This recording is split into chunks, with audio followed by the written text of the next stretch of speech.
Hey YouTube, good afternoon, good day. HDP here with you.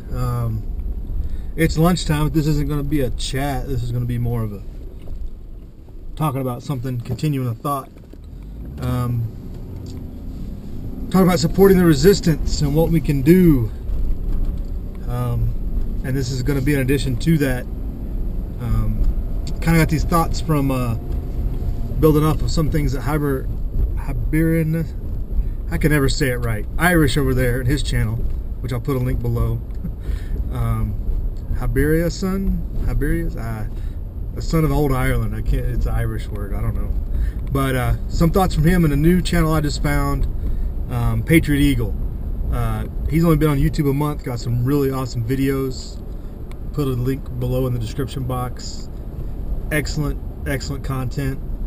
Good discussions, and he's on point, talking about all the stuff we've been talking about in the Green Dragon, and he's got some really good explanations and thoughts on a lot of the same things. So if you're in line with what we talk about in the Green Dragon for the most part, and what we've been talking about on this channel, go check him out, support him, and I'm sure he can add to the discussion. But as far as supporting the resistance, this is going to be, what can we do to support the resistance? And I think this is the ultimate end goal of what's going to take for most people to get to the point of where the revolution has to go.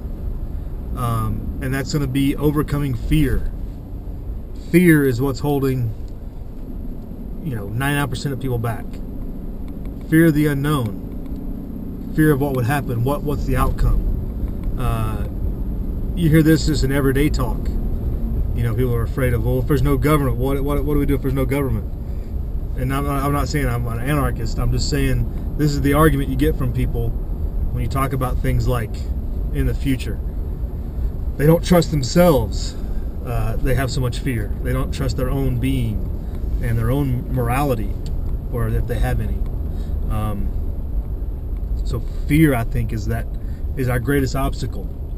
And getting people to overcome their own fears and understand that, hey, the unknown's the unknown. You got to push through it and just go for what you know, right? Fear is what causes those butterflies, before big events and stuff. The fear of the unknown. You can call it apprehension. You can call it mixed feelings. It's fear in the ultimate base sense of it. It's just it's not quite like stark fear of being bodily life threat, bodily harm being threatened upon you, which is kind of more like we're talking about here.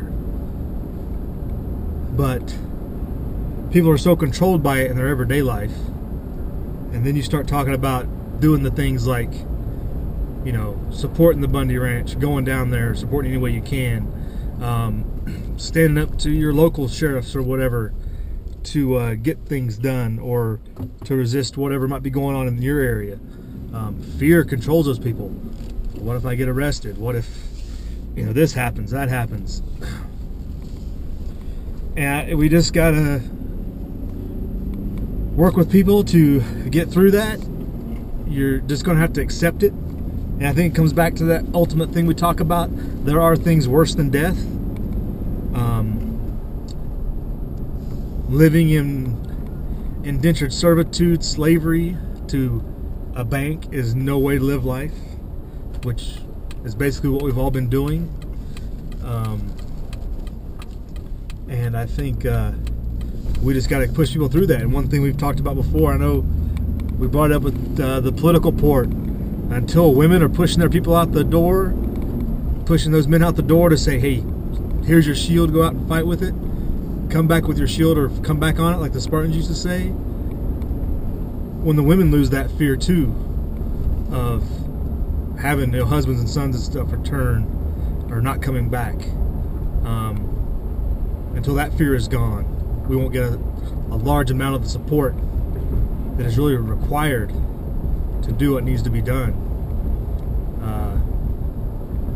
So in that respect, like we talk about a lot, things have to get worse. People have to realize there are things worse than death. That an overall overarching government-controlled police state is worse than death. You know, you read the book 1984.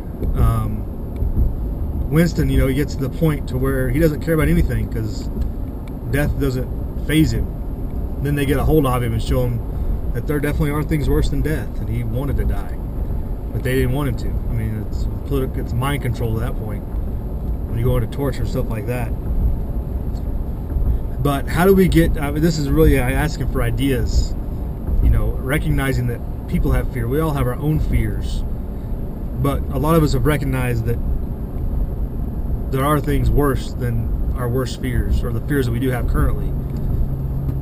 We want our children to grow up better lives, families. We want things to be what they should be, and we've got past the fear of what might happen, and fight for what's right, and however it comes out in the end, you know, just have to deal with it, or, you know, work through it. But having fear of that is not going to help anything. It just leads to further control. And that's what they do with this whole two-party politics system and keeping people divided. They use fear to divide, and that keeps us from acting on the main perpetrator and the main problem, which is the centralized banking corporate power that controls everything. So fear, how do we get through it, people? How do we get others to recognize it? How do we get our friends and family to discard the fear of not being able to pay the bills the next month if they were to go out and participate and help out? Or the fear of, you know, just their wife being mad at them for taking the Saturday off, you know, or whatever, to go to whether it's a protest or a rally or anything. Even little things like that. Half those, I mean, people have their priorities, you know, and a lot of it's, they want to do what's right and support causes, but the things right in front of them that are causing them the most fear, you know, are what they're gonna go with. So some thoughts there, people. Just throwing it out there. We got a nice, cool, blustery day here. Winter's trying to just like inch on. They got a little bit of snow in the mountains last night and this morning. It looks like most of it's already melted below 7,000 feet. But this is coming your way, DJ, so be ready. You probably got a pretty good windstorm coming your way. So fear, people. What do we do about it? What's the best way to overcome it as far as getting people active and engaged, and what's going on? Talk to you later. Live free.